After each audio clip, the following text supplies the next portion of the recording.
اللہ کے نام سے جو سراسر رحمت ہے، جس کی شفقت ابدی ہے۔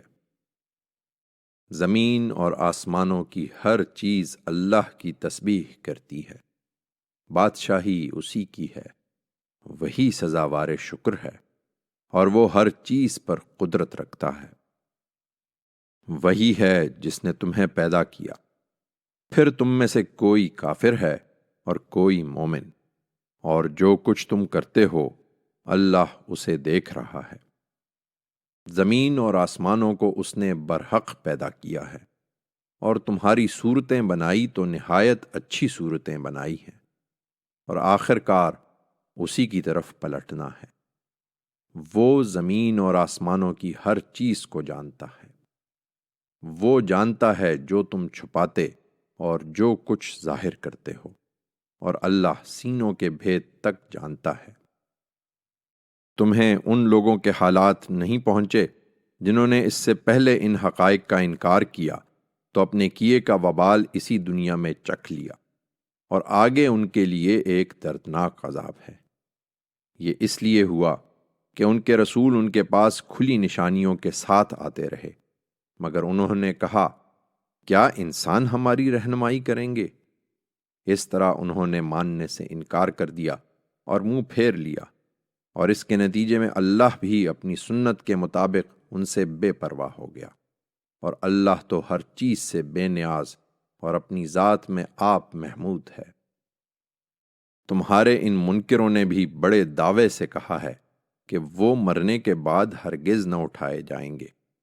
ان سے کہو کیوں نہیں، میرے پروردگار کی قسم تم ضرور اٹھائے جاؤ گے، پھر تمہیں ضرور بتایا جائے گا جو کچھ تم نے دنیا میں کیا، اور یہ اللہ کے لیے بہت آسان ہے۔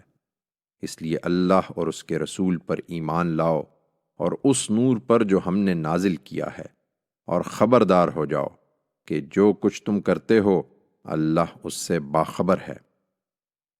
اس دن کو یاد رکھو جب وہ روز محشر کی پیشی کے لیے تمہیں اکٹھا کرے گا، وہی در حقیقت ہار جیت کا دن ہوگا، اور جو اللہ پر ایمان لائے اور انہوں نے نیک عمل کیے ہیں ان کے گناہ وہ اس دن ان سے جھاڑ دے گا، اور انہیں ایسے باغوں میں داخل کرے گا جن کے نیچے نہریں بہتی ہوں گی، وہ ان میں ہمیشہ ہمیشہ رہیں گے۔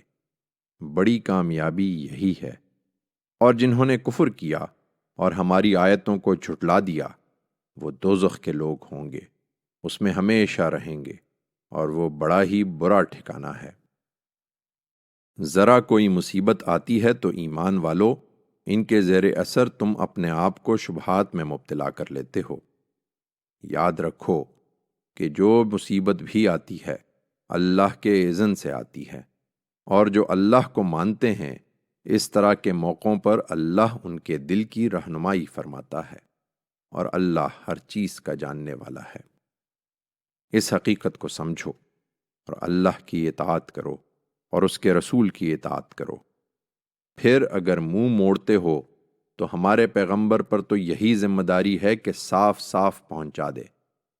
یاد رکھو اللہ وہ ہے جس کے سوا کوئی الہ نہیں، اور ایمان والوں کو اللہ ہی پر بھروسہ کرنا چاہیے۔ ایمان والو تمہاری بیویوں اور تمہاری اولاد میں سے بعض تمہارے دشمن ہیں، سو ان سے ہوشیار رہو۔ تاہم سختی کی ضرورت نہیں ہے، اس لیے کہ اگر عفو درگزر اور چشم پوشی سے کام لوگے اور معاف کرو گے تو یہی بہتر ہے، اس لیے کہ اللہ غفور و رحیم ہے۔ تمہارے مال اور تمہاری اولاد بس ایک امتحان ہے، اور اجر عظیم تو اللہ ہی کے پاس ہے، سو جہاں تک ہو سکے اللہ سے ڈرتے رہو، اور سنو اور اطاعت کرو، اور اپنی بھلائی کے لیے خرچ کرو، اور یاد رکھو کہ جو دل کی تنگی سے محفوظ رہے وہی فلاح پانے والے ہوں گے۔ اگر تم اللہ کو قرض دو، اچھا قرض، تو وہ اس کو تمہارے لیے کئی گنا بڑھا دے گا اور تمہاری مغفرت فرمائے گا۔ اللہ بڑا قدردان اور بڑا بردبار ہے، حاضر و غائب کا جاننے والا ہے، زبردست اور حکیم ہے۔